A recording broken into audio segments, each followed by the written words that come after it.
Assalamualaikum warahmatullahi wabarakatuh. Jumpa lagi Sobat Milenial dengan saya Gagung Triyono. Tentunya di studio podcast IT ICM Sidoarjo, Millennial Excellent Business. Nah, kali ini saya tidak sendirian, saya ditemani oleh co-host kali ini. Jadi kita ngobrolnya lebih santai lagi. Nah, langsung saja saya perkenalkan rekan saya, co-host saya, yaitu Pak Ibnu. Selamat sore Pak Ibnu. Selamat malam. Selamat malam. Assalamualaikum Pak Ibnu. Waalaikumsalam. Bagaimana kabarnya hari ini Pak Ibnu? Alhamdulillah sehat. Sehat, alhamdulillah. Jawaban orang soleh harus gitu. Alhamdulillah.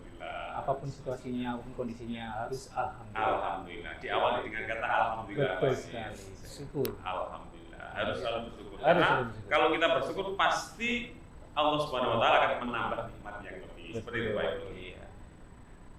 Pak Ibnu, hari ini Ya. sudah sarapan atau belum? Oh, selalu saya. Selalu ya? Selalu saya sarapan pagi, siang, malam itu selalu sarapan. Sarapan di rumah atau? Di rumah dong. Di rumah. Iya. Berarti sudah dimasakin sama. Harus ya. Harus itu. Jadi, Sama. Sama ya. Sama, saya juga dimasakin Pak. Iya, betul. Ya sama ibu-ibu yang jual maksudnya Pak Ibnu ya. Dia dimasakin juga. Berarti mandiri nih. Mandiri ya. Merdeka. Merdeka. Independence Day berarti. Independence Day setiap hari Independence. Setiap hari pacaran berarti. Iya, setiap hari upacara tapi sendiri gitu Pak Ibnu. Nah, kali ini Pak Ibnu kita kedatangan tamu yang luar biasa. Beliau adalah salah satu direktur dari LPICM yang ada di Yayasan Yatim Mandiri. Nah, kali ini kita akan ngobrol-ngobrol dengan beliau. Kita akan mengorek banyak informasi, kita akan menanyakan sesuatu tentang LPICM, tentang Yatim Mandiri, tentang kampus kemandirian Pak Ibnu. Pastinya beliau jauh lebih soleh daripada kita. Oh iya, tentunya Pak Ibnu beliau. Kalau kita kan jauh Pak Ibnu, kita kan masih tersesat Pak Ibnu, sedikit tersesat Pak Ibnu kita ya. Nanti kita minta petua dari beliau. Beliau ini sangat luar biasa, jadi sudah istilahnya melalang buana di dunia pendidikan. Jadi beliau ini juga termasuk salah satu pendiri dari Yayasan Yatim Mandiri. Mungkin langsung saja kita ke narasumber Pak Ibnu. Gimana? Oke. Nah, Sobat Milenial, langsung saja kita ke narasumber kali ini yang luar biasa. Tentunya langsung saja kita sapa. Assalamualaikum Pak Marno, Dr. Ade Sumarno. Waalaikumsalam warahmatullahi wabarakatuh. Pak Gagu, Pak Ibnu, gimana kabarnya? Ya, Bapak sekalian ini. Alhamdulillah. Alhamdulillah sehat, bahagia, gembira selalu. Alhamdulillah. Ini yang kita harapkan ya, sehat, bahagia. Dan tidak hanya untuk diri kita ya, orang-orang terdekat kita juga kita harapkan juga selalu sehat ya, selalu bersyukur ya, sehingga ya dari kita ya kemudian berkembang ya ke keluarga kita, ke tetangga kita, masyarakat kita ya se-Indonesia kalau bisa ya. Semua sehat, semua bahagia, semua ya bergembira. Dan tentunya ini ya dengan kita minta pertolongan kepada Allah ya, karena semua ikhtiar kita ini ya kita ya tujukan untuk ya kebaikan kita di hadapan Allah Subhanahu wa taala. Kira-kira seperti itulah ini ya. Betul Profesor, karena salah satu obat apalagi di era pandemi ini adalah gembira gitu ya. Jadi obat yang pertama memang untuk menurunkan istilahnya virus-virus ini ya, virus corona ini memang kita harus gembira dulu Ustaz. Selain kita harus makan, istirahat yang cukup, olahraga cukup, yang pertama memang harus gembira. Pikiran harus free, harus seperti itu. Nah, Sobat Milenial, jadi sedikit tentang Bapak Dr. Ade Sumarno. Beliau adalah salah satu pendiri dari Yayasan Yatim Mandiri dan juga beliau saat ini menjabat sebagai Direktur LPICM. Nah, kira-kira bisa diceritakan mungkin Ustaz konsep daripada kampus kemandirian itu seperti apa sih mungkin Ustaz? Ya, terima kasih ya Pak Gago, Pak Ibnu. Jadi saya mungkin cerita ya tentang ya kampus kemandirian ini sesuai dengan yang saya pahami, saya tahu ya bahwa ya Yatim Mandiri ini, yaitu Yayasan Yatim Mandiri itu program-programnya itu ya salah satu diantaranya adalah pendidikan. Nah, karena pendidikan ini adalah menjadi program yang pertama ya saat didirikan, dan juga menjadi bagian program yang utama dari keberadaan Yatim Mandiri ini, maka ya dibuktikan dengan ya adanya lembaga pendidikan. Nah, lembaga pendidikan yang ada di Yatim Mandiri ini tidak hanya pendidikan formal seperti yang ada di Surabaya ini, ada SMP, Insan Cendekia Mandiri, ada SMA, Insan Cendekia Mandiri, kemudian ada UICM yang ada di Bandung, Universitas Insan Cendekia Mandiri, juga ada Sekolah Tinggi ya An-Najah Indonesia Mandiri ya. Semua yang ada mandiri-mandirinya itu pendidikan itu adalah ya karena memang di bawah pengelolaan Yayasan Yatim Mandiri. Termasuk ini yang baru itu ITIDM, Institut Teknologi Insan Cendekia Mandiri. Itu ya karena kenapa dikasih mandiri ya karena ya dikelola oleh Yayasan Yatim Mandiri. Nah, komitmen untuk ya menjadi yayasan yang sangat ya peduli dengan pendidikan ini karena ya pendidikan itu adalah salah satu ya wasilah kita untuk memutus garis kemiskinan, memutus garis kebodohan, memutus garis keterbelakangan dan garis-garis yang kurang baik lagi lah.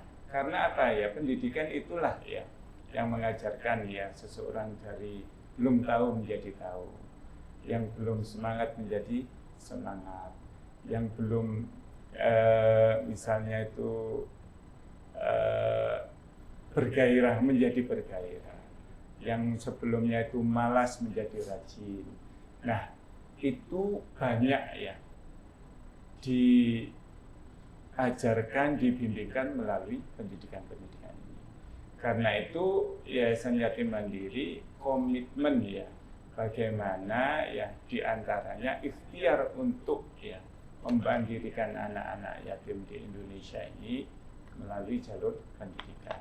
Dan pendidikan yang ada yang dikelola ini diikhtiarkan adalah menjadi pendidikan yang unggul, pendidikan yang baik, pendidikan yang nanti bisa ya mendidik, membekali anak-anak ya, membekali para siswa, para mahasiswa di lembaga pendidikan yang dikelola oleh Yatim Mandiri ini menjadi teladan-teladan umat di masa yang akan datang. Kemudian juga ya diharapkan nanti bahwa alumni-alumni pendidikan yang dikelola oleh kampus kemandirian ini ya mereka punya karakter mandiri. Jadi karakter mandiri itu ya biasanya itu ya bagaimana dia itu bisa memberi manfaat kepada banyak orang, tidak malah menjadi beban orang lain. Jadi mandiri. Makanya ketika ya semua para siswa, para mahasiswa ya begitu masuk ke komplek kampus ya kemandirian ini, maka dia harus melewati pintu gerbang kampus kemandirian. Kampus kita artikan sebagai tempat belajar, tempat berlatih, tempat berjuang, tempat berikhtiar. Nah, kemandirian itu kita ambil dari ya yatim mandiri itu. Ya, untuk apa semua itu? Ya agar mereka mandiri. Mandiri dalam artian bagaimana nanti ya mandiri beribadah. Dalam beribadah itu sudah tidak, mohon maaf ya, tidak disuruh-suruh lagi, tidak diperintah-perintah lagi, karena dia sudah paham bahwa ibadah itu adalah bagian dari kewajiban dia kepada Tuhannya, kepada Rabb-nya.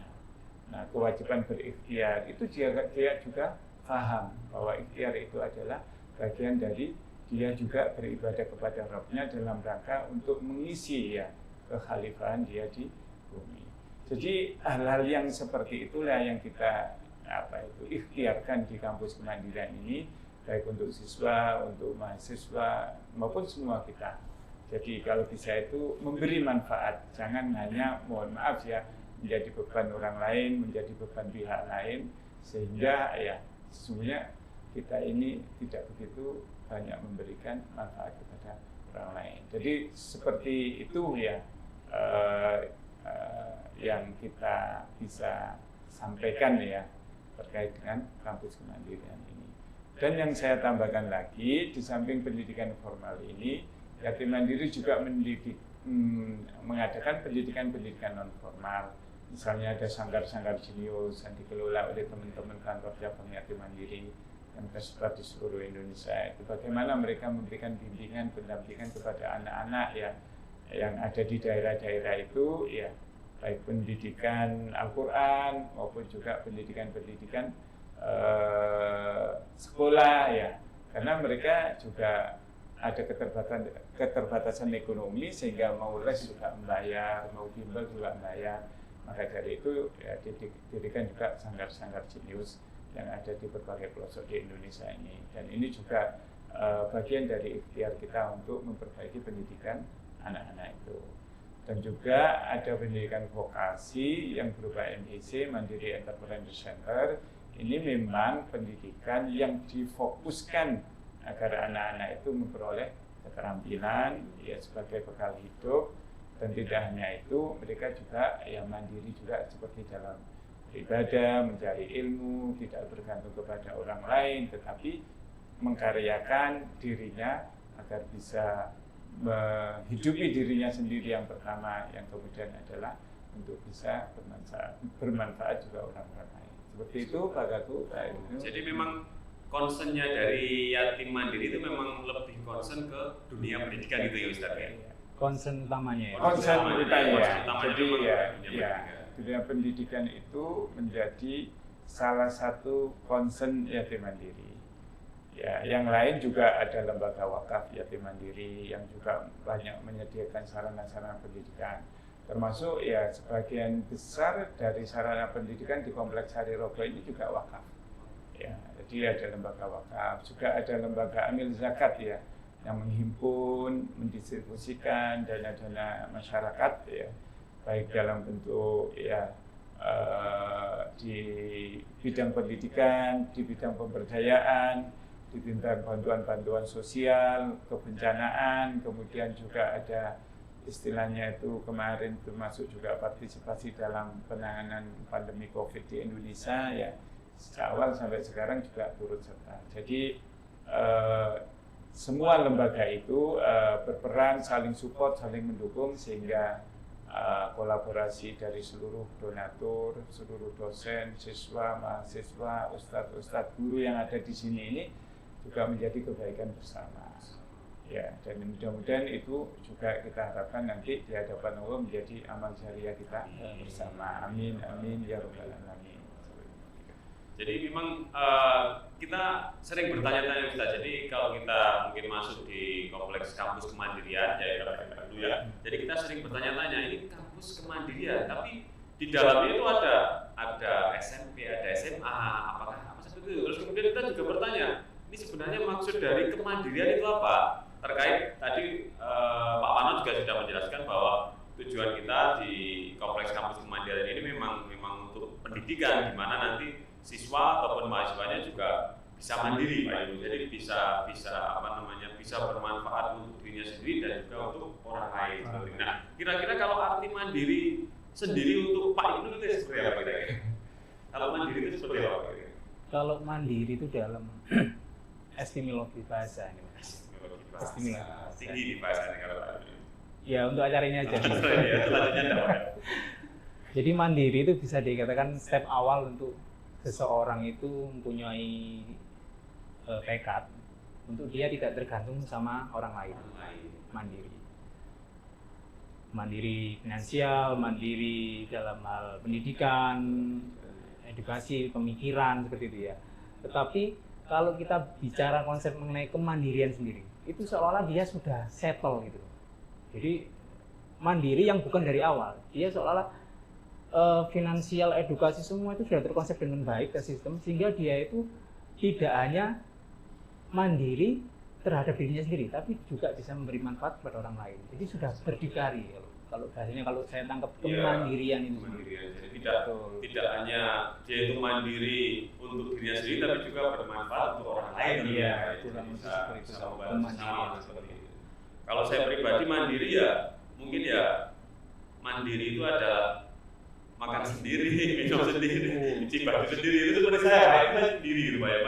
Mandiri seperti itu. Ternyata tadi dijelaskan oleh Pak Mano juga pendapat dari Pak Ibnu. Jadi memang mandiri itu konteksnya juga luas. Intinya dia itu bisa mandiri terhadap dirinya sendiri dan juga bisa memberikan manfaat untuk orang lain. Makanya Pak Ibnu, jadi dari dulu jadi sobat milenial, jadi kalau bertanya-tanya tentang kampus kemandirian, jadi kampus ini memang identik dengan pendidikan. Jadi di dalamnya bukan hanya ada kampus, tapi ada jenjang SMP, SMA, kemudian ada styling gitu ya, jadi kemudian ada IT ICM, kemudian ada yang di Jabaran ada MSc, ya Pak Warno ya ada MSc. Jadi memang concernnya dari Yatim Mandiri ini tentang pendidikan, di mana di situ dijadikan salah satu wadah dari kampus kemandirian ini untuk mengembangkan pendidikan tersebut. Salah satu yang terpenting adalah life skill ya Mas ya. Life skill. Jadi tidak hanya dalam pendidikan, tapi itu nanti juga dibekali bagaimana cara bertahan hidup seperti itu life skill ya. Life skill. Life skill seperti tadi ada kursus singkat, ada vokasi, sehingga itu kan nantinya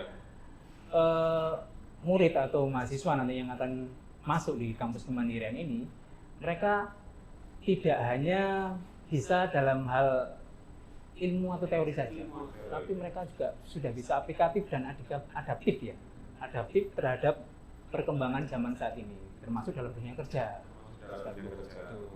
Jadi istilahnya kalau mereka untuk hidup secara pribadi itu sudah mampu gitu Pak ya. Jadi sudah punya prinsip bahwa saya dimanapun tempat saya berada pasti saya di situ dapat hidup gitu ya. Masih siap. Di mana-mana saya juga hidup ya. Kadang di Surabaya hidup di Sidoarjo. Jadi saya hidup di mana-mana. Nah iya, saya itu heran kok bisa gitu. Nah itu Pak. Itu karena saya mandiri Pak. Iya. Merdeka tadi. Merdeka. Upacara tiap hari. Upacara tiap hari. Masak sudah dimasakin. Tapi yang masakin adalah ya ibu yang jual-jual gitu seperti itu Pak. Nah, sobat milenial, kita kembali lagi ke narasumber kita kepada Pak Marno. Nah, di area kampus Kemandirian ini kan terdapat sekolah, beberapa macam sekolah, Pak Marno. Nah, kira-kira konsep dari sekolah SMP, kemudian SMA, STAINIM dan juga ITSM itu seperti apa? Apakah sama seperti sekolah-sekolah pada umumnya atau bagaimana, Pak Marno? Sebenarnya kalau menurut kita ya di sini itu ya. Semua orang itu kan butuh bekal ya, terutama anak-anak ya sejak dari sekolah itu. Satu, bagaimana anak-anak itu menjadi orang yang beriman, kan begitu ya. Kemudian yang kedua itu berakhlakul karimah. Yang ketiga itu adalah ya menjadi orang-orang yang pembelajar, jadi mencari ilmu terus ya, sehingga mempunyai ilmu yang dalam. Dan yang keempat itu adalah amalnya itu soleh, artinya tingkah lakunya itu baik gitu. Karena ada bekal ya, takutlah sama Rob kalau misalnya dia nggak baik. Kemudian dia itu berakhlakul karimah, kan akhlak ini kan menjadi ini ya, menjadi standar dunia lah orang hidup. Orang hidup itu kan ingin diperlakukan orang lain baik. Dan akhlak itu kan kebaikan-kebaikan. Ada yang dicontoh bagi kita umat Islam itu, yang dicontoh adalah Rasulullah. Kemudian punya ilmu yang dalam karena ada kewajiban orang Islam itu untuk menuntut ilmu. Nah setelah dapat ilmu itu ya perilakunya harus disesuaikan ya, harus soleh. Jadi semua unit SMP SMA itu kita harapkan juga mahasiswa itu bahwa dididik menjadi hamba-hamba orang-orang yang punya akidah yang kokoh, artinya ya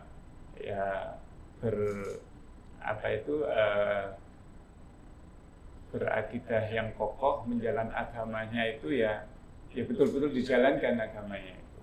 Nah, kemudian juga ya agar mereka yang sekolah di kampus ini itu ya akhlaknya karimah, ya mulia ya, berperilaku mulia. Dan yang ketiga yaitu tadi itu agar menjadi orang yang berilmu yang dalam ya. Walaupun tidak semua ilmu bisa dijangkau, karena orang punya kecenderungan ya, ada yang suka ilmu ini, ada yang matematika, ada yang biologi, tapi semua kan ilmu itu dari Allah SWT, baik yang agama. Dan yang keempat adalah berperilaku soleh. Nah semua itu dikolaborasikan di sini. Karena anak-anak di sini SMP, SMA dan sebagian mahasiswa itu juga boarding, maka keempat komponen itu dilakukan ya dengan cara pembiasaan. Jadi anak-anak itu bagaimana diajak bangun malam, tahajud bersama, ya itu dijalankan. Kemudian bagaimana ya setiap ya subuh itu harus tadarus Al-Quran. sore tadarus Al-Quran, kemudian saat-saat ya sholat harus dilakukan berjamaah ya. Ini adalah bagian pembiasaan bagaimana mereka itu anak-anak kita semua yang ada di kampus ini ya sudah, agar kita ini bahwa kalau misalnya ya kita ini nggak bisa apa-apa kalau nggak dapat rahmat ya, kemudian hidayah dari Allah. Maka itu kita di sini itu kita gambarkan dengan ya penyertaan kita bersama ketika sholat berjamaah di masjid. Jadi tidak ada guru, tidak ada dosen, tidak ada mas, semua sama kita di sana sholat berjamaah. Ya. Kemudian ya perilaku-perilaku yang juga ya menunjukkan bahwa kita itu adalah sangat bergantung kepada Allah Subhanahu wa taala. Ya kita tunjukkan ya. Termasuk kita itu doa bersama, minta perlindungan Allah, baca-baca zikir pagi dan sore hari. Nah, itu adalah menjadi pembiasaan sehingga nanti kita itu ya menjadi sesuatu yang kita butuhkan karena terbiasa ya. Sama dengan orang biasa minum kopi, nggak minum nggak enak dia ya. Ya. Kemudian dia akan menjadi nyari-nyari kopi. Nah, di sini juga gitu. Semua sholat berjamaah. Ya kalau nggak jamaah nanti nggak enak dia itu. Nah, kemudian di samping itu ya kita ingin kita semua yang ada di kampus Kemandirian itu ya punya akhlak yang mulia, yang baik. Seperti yang kita ya inginkan, bahwa kita itu ingin orang lain berbuat baik kepada kita. Ya. Maka kita harus berbuat baik kepada orang lain. Dan akhlak itu dalam kehidupan ini yang kita contoh tidak ada lain ya, kecuali Rasulullah. Tokoh siapapun ya, orang siapapun di dunia itu pernah salah, kecuali Rasulullah Sallallahu Alaihi Wasallam ya. Karena beliau adalah dibimbing langsung oleh Allah Subhanahu Wa Taala. Jadi beliau yang kita contoh. Walaupun kita nggak bisa meniru seluruhnya ya, tapi kan ikhtiar kita apa yang bisa kita ya contoh dari Rasulullah Sallallahu Alaihi Wasallam. Nah itu yang juga kita harapkan ya teratmosfer lah ya di komplek ini. Termasuk juga ya bagaimana kakak ya menyayangi adik, adik menghormati kakak ya. Guru mencintai para murid, para siswa. Kemudian tidak hanya itu, para siswa harus mencintai para ustadz-ustadzanya sebagaimana mereka mencintai, menyayangi orang tuanya, karena mereka itu yang mengganti orang tuanya di sini. Nah, itu terkait dengan yang kedua itu, bahwa bagaimana anak-anak semua siswa mahasiswa termasuk kita para guru, para ustadz-ustadz dosen semua juga punya akhlak yang baik di sini. Dan yang ketiga itu menjadi orang yang belajar, nggak puas dengan ilmu yang diperoleh, tapi mencari. Maka kita siapkan PSB. PSB itu pusat sumber belajar itu sampai jam 10 itu mas bukanya itu. Karena anak-anak boarding ya, habis sisa itu masih bisa masuk ke perpustakaan. Di sana kita sediakan buku-buku, baik buku-buku yang menunjang pendidikan sekolah maupun buku-buku agama, dan termasuk juga sarana-sarana untuk mengakses dunia lain lewat internet, dan juga boleh anak-anak bikin film, bikin apa, kita siapin di PSB itu dengan bimbingan ya para petugas PSB dan para guru-gurunya. Insya Allah karya anak-anak itu juga cukup bagus ya, baik berupa keterampilan maupun pernah video-video yang dibikin itu juga hasil karya anak-anak. Nah dari situlah ya kita harapkan nanti ya amalnya itu soleh-soleh. Jadi nggak sempat mikir amal nggak soleh, nggak sempat memikir berbuat yang nggak baik. Ya, karena dia sudah itu tadi ya yakin bahwa dia itu ya punya keyakinan yang kokoh kepada Allah. Kemudian yang ditiru adalah perilaku Rasulullah. Kemudian dia juga orang-orang yang mencari ilmu ya dengan bacaan-bacaan dan ya bimbingan-bimbingan dari para ustadz-ustadzanya yang benar itu. Ya, saya yakin ya mudah-mudahan mereka nggak sempat mikirnya nggak baik ya. Dari situlah kita nanti harapkan bahwa anak-anak itu menjadi pribadi yang mandiri ya, bahwa dia punya ukuran-ukuran mau mengerjakan sesuatu ini baik, nah ini buruk dan lain sebagainya, sehingga dia itu ya mandiri dalam artian ya dia itu paling nggak punya imun ya untuk memproteksi dirinya dari hal-hal yang nggak baik. Ya. Apalagi nanti mungkin masa anak-anak itu beda dengan masa kita yang sekarang ini, Pak Bagus dan Mbak Ibnu ya. Tantangan mereka itu lebih berat lagi mungkin ya, dalam hal kompetisi, persaingan, baik persaingan mencari rezeki maupun persaingan dalam kehidupan yang lain. Nah, itu butuh bekal ya, tidak hanya bekal ilmu aja ya, tetapi bagaimana ya karakter akhlak yang baik itu.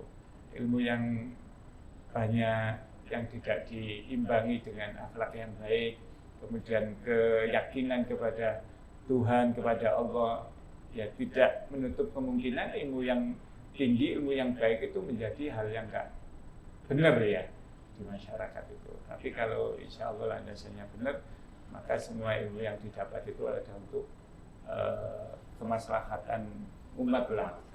Nah, itu yang kita amanat dari para pembina itu, bahwa minimal ya para mahasiswa di Komplek Kampus Kemandirian ini ada bekal 4 itu, yaitu semua ya memiliki keyakinan akidah yang kokoh, memiliki akhlakul yang karimah, menjadi orang-orang yang yang jujur ya, menjadi orang-orang yang bisa dipercaya, kemudian menjadi orang-orang yang pembelajar ya, tidak malas mencari ilmu ya, tidak malas mendengarkan taklim, kemudian perilakunya menjadi perilaku yang soleh. Nah, harapannya seperti itulah Pak Bu.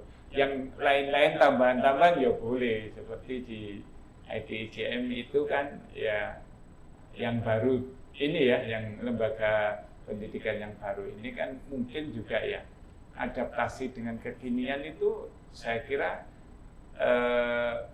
nggak masalah selama ya koridor-koridor ketentuan-ketentuan agama itu tidak dilewati, tidak dilanggar. Apalagi misalnya ya pendidikan di kampus Kemandirian kan empat hal itu saya kira udah mendasari lah.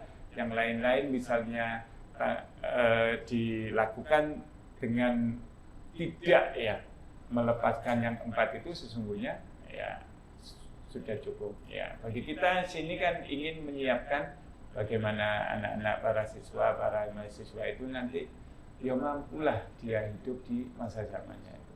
Tidak hanya mampu, tetapi harus, kalau bisa dia harus menjadi teladan ya. Teladan yang baik. Orang baik tuh bisa hidup di zaman yang seperti ini ya.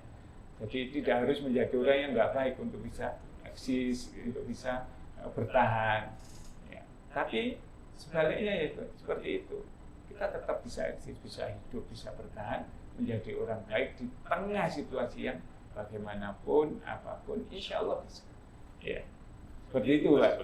Ya. Jadi sangat luar biasa sekali Pak Ibnu. Jadi memang anak-anak mulai dari usia dini sudah ditanamkan akidah yang kuat, kemudian rasa mau belajar terus-menerus, kemudian diajarkan tentang ilmu-ilmu yang memang saat ini baru. Jadi anak sudah ditanamkan dengan nilai-nilai yang positif yang memang itu tidak bertentangan dengan nilai-nilai Islam, yang tentunya diharapkan anak-anak nanti lupa atau sampai mungkin tidak sempat gitu ya, jadi berbuat yang negatif ataupun bukan hanya berbuat tapi kepikiran saja tidak sempat, karena mereka harus harus belajar terus, kemudian harus mengaji, harus ibadah, sholat malam dan yang lainnya. Nah, itu kira-kira kalau saya punya anak nanti mungkin saya masukkan ke sini semua Pak Ibnu ya. Jadi kalau ada punya anak nanti saya masukkan ke sini. Cuman berhubung seperti kita. Iya, kalau seperti kita ini kan masih ada Pak Ibnu, terombang di lautan Pak Ibnu. Kadang ke kanan, kadang ke kiri, kadang juga tenggelam Pak Ibnu ya. Seperti itu Pak Ibnu. Jadi nanti deh Pak Ibnu, kalau saya punya anak ya insya Allah nanti saya akan masukkan ke kampus Kemandirian seperti itu.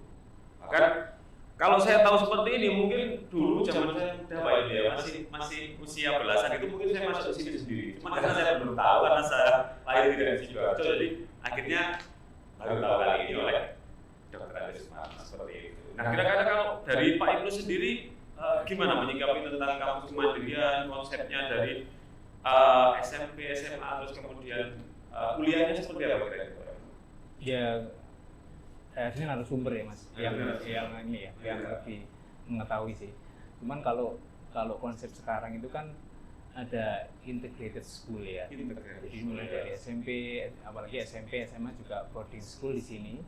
Kemudian setelah ibaratnya konsep dari awal itu berlaku karimah yang baik ya, berlaku karimah yang baik. Kemudian itu dibawa terus sampai nanti ke jenjang perguruan tinggi. Sehingga stepnya itu atau integrasi sekolah integrasi itu tidak terputus gitu. Kadang-kadang dari SMA terus ambil kuliah di tempat lain, konsepnya dengan berbeda, dengan visi-misi yang berbeda, akhirnya nanti luntur atau terkikis sedikit. Biarpun dari kampus kemandirian ini kalau saya tadi dengar dari Dr. Andi Sumarno itu seolah integrasi sekolah yang konsep itu dikawal mulai dasar sampai nanti ke perguruan tinggi. Jadi memang dari SMP, SMA sampai kuliahnya memang sudah ditanamkan sudah baik ya. Jadi akhlakul karimah gitu. Jadi gimana caranya kita biasakan terus, karena kalau sudah terbiasa otomatis dia akan mencari yang jauh. Dia akan tahu mana yang baik, mana yang buruk. Nah, tentunya dengan konsep dari kampus kemandirian ini bukan hanya tahu baik dan buruk, tapi ketika dia tahu baik pastinya harus diikuti. Kalau buruk berarti harus ditinggalkan. Seperti itu. Karena memang jangan lihat ke saya buruknya. Kenapa? Enggak. Jadi yang baik ya diikuti Pak Ibnu, terus yang buruk ditinggalkan Pak Ibnu. Saya nggak kemana ya Pak Ibnu ya. Nah, kita sama-sama baik. Di mana kita masing-masing gitu kan? Di mana ya? Saya kurang paham lagi. Nah, Sobat Milenial, jadi di kampus kemandirian ini ada institusi baru yaitu Institut Teknologi Insan Cendekia Mandiri, di mana kampus IT ICM ini baru didirikan pada tahun ini dan sudah membuka pendaftaran baru. Dan di kampus IT ICM ini terdapat 3 prodi unggulan, ada prodi informatika, kemudian digital bisnis dan juga teknik logistik. Nah, karena kampus kemandirian, ITCM ini bisa terbentuk, otomatis ITCM ini juga akan mengadopsi sistem-sistem yang sudah ada sebelumnya. Tentunya tetap menerapkan akhlakul karimah dari awal. Jadi agar nantinya anak-anak yang dari SMP, kemudian SMA, kemudian ke jenjang berikutnya itu bisa memilih jurusan yang milenial, tapi tentunya tetap mengadopsi dengan sistem-sistem yang baik yang sudah mereka dapatkan dari jenjang-jenjang yang di bawah sebelumnya, seperti itu Pak Ibu. Nah, sobat milenial semuanya, kita kembali lagi ke narasumber Dr. Andi Sumarno. Nah, kenapa sih Pak Marno kok membuat kampus ini? Ini kan kampusnya sangat megah gitu Pak ya, sangat istilahnya kalau dia dari luar, wah ini gedungnya bagus sekali. Kayak apartemen ya Mas? Apartemen gitu ya. Saya juga nggak tahu ini apartemen, hotel atau apa gitu ya. Kira-kira dari Yayasan Yatim Mandiri ini kenapa membangun kampus yang sebegitu megah gitu, atau istilahnya memfasilitasi dunia pendidikan sebegitu megah? Apakah tidak lebih baik semisal ini dijadikan ajang bisnis saja, mungkin bisa mendapatkan keuntungan atau bagaimana itu? Kenapa membangun kampus yang memang megah, kemudian membangun lagi gedung-gedung SMP, SMA dan fasilitas-fasilitas yang lainnya yang istilahnya super mewah ini seperti apa kira-kira? Kalau kita, menurut kami ya saya ya Pak Abu ya, orang membangun, berinvest di bidang pendidikan itu, menurut saya itu berapapun itu nggak ada ruginya. Jadi orang yang membangun ya sarana prasarana pendidikan itu kan orang yang istilahnya itu menghidup-hidupkan ilmu. Ya. Jadi dari mana kita bisa berhitung? Karena kita diajari guru-guru kita itu berhitung. Guru kita dari mana? Dari gurunya. Nah, kalau misalnya ya kita itu nggak ada yang mengajari, ya kan putus ilmu itu. Ya. Nah, pengajaran itu di samping ya lewat keluarga, dan itu ya kebanyakan kan lewat pendidikan. Karena itu bagi kita ya yang mampu, ya, kalau misalnya menyelenggarakan pendidikan, ya kalau mampu ya semaksimal mungkin ya. Untuk yang nggak baik aja dibiayai yang melebihi biaya pendidikan, apalagi pendidikan harusnya lebih baik lagi itu. Ya. Dan anak-anak yang mencari ilmu itu di agama Islam itu adalah orang-orang yang berada di jalannya Allah. Ya. Karena itu, ya kalau kita mampu, karena beliau itu berada di jalannya Allah, ya kita siapkan yang baik, tempatnya yang baik. Ya. Kalau kita bisa ngasih jamuan makannya yang baik, halalan thayyibah. Ya mereka butuh sarana olahraga, kita siapkan sarana olahraganya yang baik, sarana ibadahnya yang baik. Ya, segala sesuatunya yang baik, ya. Insya Allah nanti kebaikan semuanya itu tidak ada yang sia-sia. Ya. Gurunya dapat pahala, orang yang mensupport baik donatur maupun orang tuanya mengeluarkan rezeki untuk mendidik anaknya juga kebaikan. Anak-anak yang belajar sendiri kebaikan. Guru, dosen yang mengajar pun semua kebaikan. Mahasiswa yang belajar semua kebaikan. Jadi tidak ada yang sia-sia. Gedung baru mubazir untuk perkuliahan, saya kira ya enggak. Ya kalau bisa lebih baru lagi, Ya. Karena apa? Ilmu Allah itu, ya kalau kita mohon maaf ya, betapa agungnya, betapa luasnya ya. Ya sampai kalau misalnya mohon maaf ya, ranting-ranting pohon di dunia ini dijadikan tintanya kan gitu ya. Kemudian ya air yang ada di laut itu ya dijadikan tintanya, habis air laut itu, kemudian ada ditambah satu lagi air laut itu nggak cukup untuk nulis ilmu-ilmu Allah itu. Nah karena itu ya sudah, kita itu bagi umat Islam itu sampai ada ya hadis kalau nggak salah itu, yang cari ilmu itu mulai dari buayan atau gendongan ibu itu ya sampai kita di liang lahat itu ya. Utlubul ilma minal mahdi ilal lahdi, sampai segitu.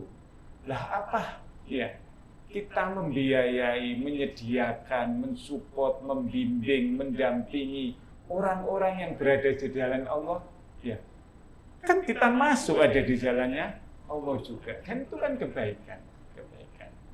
Karena itu ya kampus ini kalau misalnya kita bisa bangun lebih baik lagi, kita lebih baik lagi, tidak apa-apa itu kalau kita mampu. Ya. Kemudian sarana prasarana belajar, karena memang belajar itu butuh alat, butuh sarana, ya kita penuhi. Jadi kalau menurut saya itu ya, apapun yang kita siapkan, yang kita keluarkan untuk pendidikan itu tidak ada yang sia-sia. Menurut saya baik di hadapan manusia selama kita di dunia, karena mereka mesti banyak orang yang memanfaatkan dan memerlukan itu. Ya. Apalagi kalau kita lakukan dengan ikhlas di hadapan Allah, saya kira juga itu ada nilai kebaikan. Karena itu ya, kalau kita rasa beda sih ya, sekolah dengan ada laboratoriumnya dengan anak sekolah yang nggak ada laboratoriumnya kan hasilnya juga beda. Terus gairah semangat anak-anak belajar dengan sekolah yang dengan mohon maaf ya, sekolah yang bersih, lingkungan yang nyaman, yang sejuk dan lain sebagainya, ya saya kira ya akan berbeda dengan misalnya ya lingkungan yang kotor, yang misalnya tidak mendukung mereka untuk belajar yang nyaman dan lain sebagainya. Saya kira ini satu kebutuhan yang tidak berlebih lah. Kalau misalnya kita itu yang untuk olahraga, yang untuk apa-apa aja jauh yang menyiapkan itu dari membangun sarana-sarana pendidikan itu. Jadi kampus yang bagus kalau kita bisa menyiapkan, ya kita siapkan yang bagus. Bahkan kebutuhan-kebutuhan pembelajaran, baik misalnya ruang kelas, laboratorium, kemudian peraga-peraga, yaitu satu keniscayaan lah bagi dunia pendidikan gitu. Nah, karena itu invest apapun ya untuk pendidikan menurut kami ya itu tidak ada yang rugi.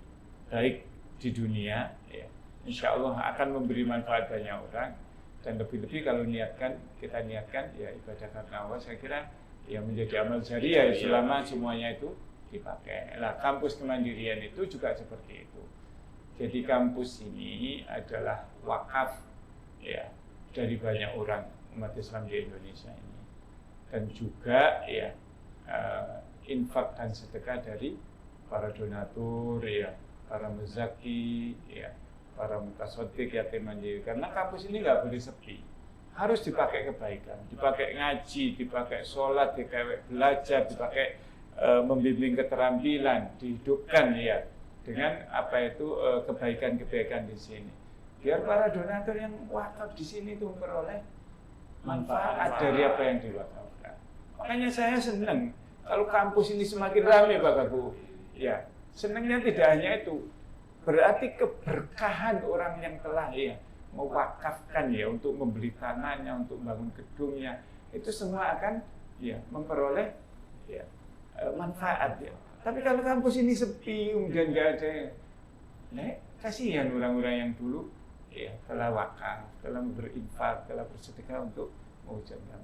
Karena itu kewajiban kita lah para dosen, para guru, para ustadz-ustadzah yang ada di sini itu bagaimana terus menghidupkan kampus ini dengan aktivitas-aktivitas kebaikan, ya aktivitas-aktivitas yang amal soleh, baik mahasiswa maupun siswa, guru, dosen, semua punya tanggung jawab itu, ya untuk memanfaatkan dan menghidupkan kebaikan di komplek kampus ini, sehingga ya manfaat dari para donatur juga diperoleh, anak-anak di sini juga memperoleh, kita semua ya, para guru, para dosen, para mahasiswa, para siswa juga ya memperoleh kebaikan. Dan itu akan menjadi apa ya, kebaikan yang besar yang akan mengundang kebaikan-kebaikan yang lain.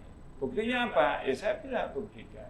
Ya setelah kampus di Sari Rokok ini ternyata Yatim Mandiri juga mau mendirikan kampus di Bandung. Ya, Bandung. Dan ya juga mungkin tidak hanya Bandung nanti, mungkin bisa yang lain lagi. Karena tidak ada kebaikan kecuali balasannya adalah kebaikan pula. Nah, kami juga berharap bahwa ya ketika kita sibuk dengan kebaikan ya, kemudian mohon maaf ya kesibukan kita juga untuk mengevaluasi diri kita sendiri. Harapan kita itu kan kita nggak sempat yang aneh-aneh, yang nggak baik itu ya nggak sempat lah mikirin gitu ya, apalagi menjalankan itu kan sesuatu yang baik. Kalau misalnya sekomplek ini sudah melakukan itu semua, kan saya kira nanti auranya itu akan ya menyebar kemana-mana ya. Ketika anak pulang, dia di keluarganya, di tetangganya, di masyarakatnya. Ketika dosen ke kampungnya juga akan menjadi ya titik atau sumber kebaikan-kebaikan. Jadi seperti itulah Pak Bu ya harapan kita bahwa tidak ada yang sia-sialah apa yang kita siapkan di sini, dan bukan mohon maaf ya, bukan kebetulan dan lain sebagainya, memang disiapkan ya. Ya, umat Islam juga nggak apa-apa kan punya sekolah yang bagus, ya. Kemudian anak-anak juga nggak apa-apa kan, misalnya menghafalkan Al-Quran di masjid yang bersih, yang indah. Nggak apa-apa kan anak-anak misalnya sekolah kemudian punya lab yang lengkap, ya. Kan mereka juga akan bersyukur ya, ya. Karena apa? Semuanya itu saya kira ya laboratorium dan lain sebagainya itu kalau kita misalnya kembalikan kepada ya akidah kita bahwa apa yang kita ketahui dari laboratorium pun itu kan ya kebesaran Allah semuanya. Nyamuk yang kita lihat dengan mata telanjang mungkin dengan bantuan alat mikroskop mereka bisa besar, ada apanya. Dan akhirnya kan ya subhanallah ya, maksudnya Allah ya. Ya saya kira seperti itulah Pak Bu. Jadi kenapa kita bikin kampus yang baik, yang bersih, yang indah, kemudian gedung-gedung pembelajaran juga gitu, masjid juga gitu. Ya kan semua kita ya nggak sempat mikir jelek lah, gitu. Apalagi nanti berbuat jelek. Ya orang-orang dari hal-hal yang baik mudah-mudahan nanti juga akan menebar kebaikan seperti itu. Jadi itulah Pak Ibu. Jadi memang kampus ini dibangun dengan gedung-gedung yang megah, memang tidak semata-mata untuk istilahnya menghambur-hamburkan uang, memang tidak, karena memang di dunia pendidikan dengan fasilitas yang begitu mewah tentunya nanti juga bisa memberikan manfaat yang besar untuk orang-orang yang ada di dalamnya, baik itu para pengajar maupun siswa ataupun mahasiswa, seperti itu Pak Ibnu. Nah mungkin ada pertanyaan selanjutnya Pak Ibnu untuk narasumber kita yang sangat istimewa banget ini ya. Jarang-jarang ngobrol. Jadi terlepas sih dari kampus kemandirian ya dengan segala manfaat dan insya Allah bertahannya. Amin. Amin. Saya ngelihat sih lebih condong dari sosok Dr. Sumarno ini. Betul. Beliau itu salah satu pendiri dari Yayasan Yatim Mandiri. Ya, Mandiri. Kemudian saat ini menjabat sebagai direktur Direktur LPSCF juga. LPSCF, iya. Tapi saya lihat dari profil beliau itu sangat sederhana gitu. Sangat sederhana, humanis gitu ya.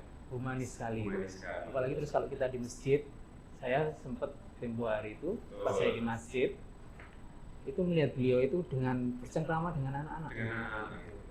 Seolah-olah tidak ada komunikasi yang membatasi antara beliau sendiri itu dengan anak-anak. Walaupun beliau adalah seorang direktur LPSCF, jadi tidak harus tidak harus ada Gap strata ya, yang ada gitu gap, ya, ada dengan jarak dengan anak-anak. Nah, itu bagaimana ya Ustadz itu bisa seperti itu komunikasinya, atau bagaimana beliau itu sudah walaupun dengan profil yang luar biasa Yang seperti luar biasa ini, sekali. tapi tetap masih sederhana dan humble dan komunikasi dengan teman-teman, bahkan kita juga Bahkan kalau saya ketemu juga seperti itu Pak Lu.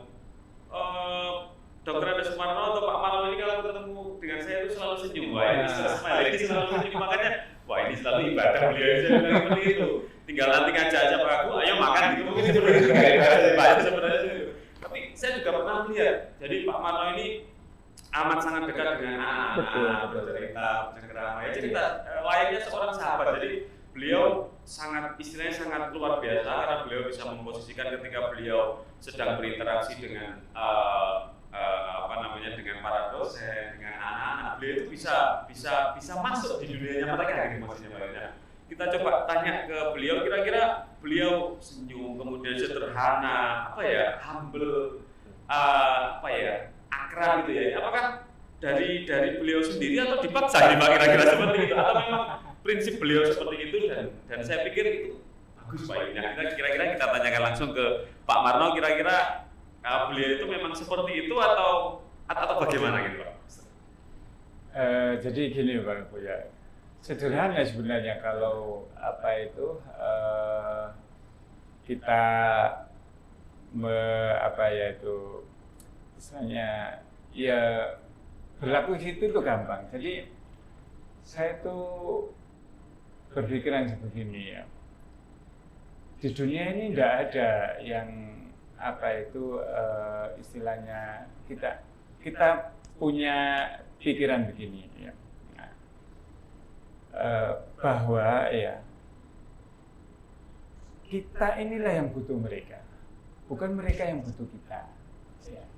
Sama dengan anak-anak yang di IJM itu, ada dari Surabaya, dari Jakarta, dari Medan, ya, dari Makassar, ya. Mereka datang ya ke kampus Kemandirian Sariwoko yang dikelola oleh Yayasan Yatim Mandiri ini. Ya, kita berpikir ya, anak-anak ini datang dari berbagai daerah itu, ya. Jangan kita yang merasa seperti butuh sama anak-anak yang butuh kita, jangan. Ya. Tapi kita yang butuh mereka. Karena apa? Kalau kita misalnya butuh sama mereka, maka kita harus melayani mereka. Ya. Karena apa kita yang butuh mereka? Satu, ya kan mereka itu di sini tuh belajar ilmu. Kemudian mereka juga nanti mengamalkan ilmunya. Ya. Sama dengan juga ya, ketika saya ketemu sama Pak Gagu, Pak Ibnu, posisi saya bukan saya yang butuh mereka. Ya. Tapi saya butuh sama Pak Gagu, saya butuh sama Pak Ibnu. Kenapa? Karena panjenengan ini yang diamanai untuk ngelola IT IJM. Nah kalau sampai aku lah bingung aku kan ini. Nah ketika posisi itu ya saya harus support. Apa yang siap saya bantu Pak Gagu, apa yang bisa saya bantu Pak Ibnu. Nah terhadap anak-anak saya lebih dari itu. Mereka datang ke kampus Kemandirian itu, ya, bukan tidak berkorban apa-apa. Mereka itu sudah berkorban yang luar biasa. Contohnya apa itu Pak Gagu, Pak Ibnu Tajim? Mereka sudah meninggalkan keluarganya di masa pandemi. Bahkan kadang-kadang berangkat itu, ya, menuju ke kampus ini itu, ya berhari-hari mereka. Ya. Yang lewat pesawat harus diswab dulu, harus pakai masker berjam-jam ya. Kemudian dari sini dikarantina dulu ya, diisolasi dulu, dinyatakan sehat baru bisa ketemu temannya. Itu anaknya, belum orang tuanya. Mereka harus berpisah dengan anaknya. Ya. Padahal orang tua mana yang masa pandemi ini ya mau jauh-jauh sama anaknya. Kemudian juga mereka itu harus berpisah dengan saudaranya, keluarganya. Mungkin kesenangan-kesenangan di rumah tidak bisa peroleh, ya mereka di sini.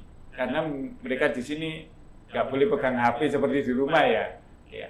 Di sini diajak sholat, diajak ngaji, dibangunkan malam ya. Kadang-kadang diajak puasa sunnah kayak sekarang ini hari Asyura. Mereka puasa semua. Ya. Kemudian hari Arafah mereka puasa semua ya. Padahal kalau misalnya di luar mereka belum tentu ya mereka. Nah mereka itu sudah berkorban yang banyak di sini itu. Iya. Orang tuanya juga berkorban. Karena itu ya kita harus menghargai pengorbanan mereka. Caranya gimana ya? Menyikapi mereka dengan baik, membantu mereka kalau misal mereka butuh bantuan, membimbing ya. Bahkan mungkin ya menjadi ya ganti daripada orang tua. Kalau mereka misalnya sedih bisa kita bahagiakan, ya kita wajib itu membahagiakan mereka. Karena itu kita membalik, jangan kita yang merasa butuh, kita yang butuh mereka, jangan mereka yang butuh kita. Kalau kita balik ya mereka butuh kita yang nyiapin gini ya, kita akan mentang-mentang menjadi kamu nggak bisa ketemu sama Pak Marno begini. Tidak seperti itu. Kita balik. Kita lah yang harus melayani mereka. Mereka sudah terlalu banyak berkorban, ya. Baik orang tua maupun anak-anak sendiri. Maka pengorbanan kita harus kita balas ya. Dengan juga kita harus berkorban. Menyikapi dengan baik, bersamai mereka dengan baik. Walaupun hanya sekedar ngobrol. Kadang-kadang itu ada yang datang, itu habis sholat itu. Ya, Ustaz mau cerita ya mau Ustaz. Apa yang diceritain? Pokoknya aja ya saya dengerin aja sampai selesai ceritanya. Ya. Kan nggak apa-apa. Habis itu ya senang dia gitu aja. Ya. Dan ada hal-hal yang kecil sebenarnya anak-anak itu. Iya. Ada yang rindu atau kangen sama ibunya. Kenapa kamu kangen? Ya udah kangen aja Ustaz. Nggak ada alasannya apa? Ya kangen aja Ustaz. Ya sudah habis itu gimana kalau sudah kangen? Ya, kita teleponkan. Tapi dia nggak boleh ngomong sama ibunya. Ibu mesti oh ya udah selesai. Nah, jadi hal-hal semacam itulah yang mungkin akan mohon maaf ya, membangkitkan, menyemangati anak-anak ya. Kemudian mereka itu yang kita harapkan itu tadi lah Pak Ibnu yang sama Pak Satu itu. Bagaimana tidak terfikir oleh anak-anak itu ya ucapan negatif, niat melakukan hal-hal yang negatif ya. Dan itu kalau bisa itu kita mohon maaf ya, kalau nggak bisa kita cabut itu kita bendung. Ya. Kalau misalnya ada itu biar nggak berkembangnya, itu yang berkembang adalah yang baik-baik aja. Dan kepada siapapun sesungguhnya ya kita itu melihat posisi kita. Kalau sama orang lain kita yang memandang bahwa orang lain itu membutuhkan kita, mesti kita akan ingin berada di atasnya. Ya.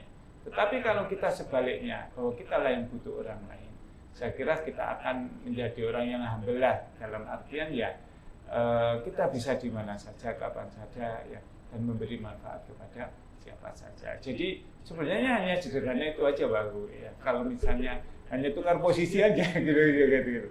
Ya, kalau misalnya kita menganggap orang lain itu lebih penting daripada kita, maka sesungguhnya kita bisa bersikap lebih baik sama mereka. Tetapi kalau kita itu sudah mengawal, saya lebih penting dari mereka, ya itu tadi yang orang lain suruh baik kepada kita jadinya ya. Jadi terhadap anak-anak kita juga harapkan seperti itu. Saya kalau beberapa kali pesan saya kepada Ustadz-Ustadzah itu hanya itu aja, dua hal yang sering saya pesankan sama Ustadz-Ustadzah, anak-anak sudah berkorban banyak untuk ada di sini, mau belajar di sini, bersama kita di sini. Maka jangan sia-siakan pengorbanan mereka. Cintai anak-anak itu ya setulus hati, sayangi mereka ya dengan ya sepenuh hati bimbing, ajari mereka sebagaimana Ustadz itu adalah pengganti orang tua. Saya kembalikan kepada anak-anak ya, Ustadz sudah menyayangi, mencintai kamu dengan sepenuh dan setulus hati, akan berkorban untuk kebaikan anak-anak sekalian ya, akan rela ya membersamai anak-anak sampai kapanpun ya selama dalam bimbingannya. Maka ya jangan sia-siakan kasih sayang ustadz yang ada di sini ya, untuk senantiasa anak-anak hormati, anak-anak banggakan ya, dan anak-anak cintai. Itu aja sebenarnya yang sering saya pesankan ya di forum-forum anak-anak, di forum-forum guru. Maka insya Allah saling mencintai, saling mengasihi itu akan mendatangkan rahmat Allah. Karena ada insya Allah hadis Rasulullah itu, cintailah yang ada di bumi, maka ya akan ya mencintai kamu apa yang ada di langit. Ya. Irhamu man fil ard yarhamukum man fis sama. Jadi kalau kamu mencintai ya mengasih sayangi apa yang ada di bumi, nanti ya yang ada di langit akan ya mencintai kita juga. Nah, itu yang kita sering ya sampaikan, sehingga kita berharap ya Pak Gaku, Pak Ibnu, tempat ini menjadi tempat yang berkah. Berkah itu kan ya selalu ada kebaikan, selalu bertambah kebaikan. Ya, kemudian semua orang yang di sini ini juga menjadi orang yang menyebar ya virus kebaikan. Sehingga kalau misalnya ada hal-hal yang memang nggak baik, terus ya akan dikalahkan dengan kebaikan-kebaikan yang ada di sini. Nah, itu yang kita harapkan ya. Karena itu masjid itu sebenarnya sangat baik ya, tidak ada sekat antara mahasiswa dan dosen, tidak ada sekat antara siswa dan ustadznya ya, tidak ada sekat antara direktur dan bawahnya, itu tidak ada. Jadi masjid itu ya anak-anak itu ya sudah biasa ya. Ketika setelah sholat itu ada ustadznya digeruduk, katanya ya kadang-kadang ngapain kamu ya pingin aja ustadznya, nggak ada yang diomongkan, nggak ada disampaikan. Jadi seperti itulah Pak Gaku. Jadi harapan kita semua ya, semua yang ada di sini ini memang saling mencintai, saling menyayangi, tidak mencari keburukan, kesalahan, kekhilafan, tetapi yang kita ingat-ingat adalah kebaikan-kebaikan semuanya. Terima kasih, seperti itu. Nah, jadi sobat milenial,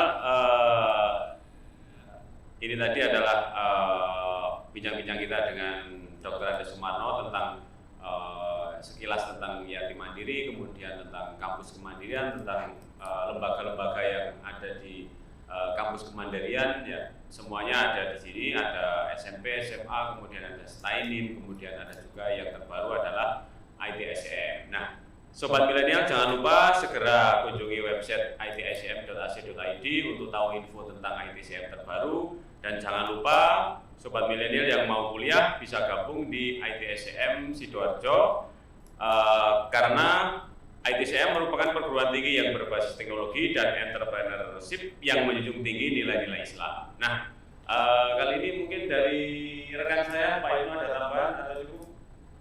Saya rasa kalau berbicara dengan beliau ini kayaknya harus lebih dari satu sesi. Lebih dari satu sesi, mungkin harus lebih apa ya? Kita butuh waktu yang lama ya. Mungkin sambil makan apa sambil ngopi itu mungkin lebih ya.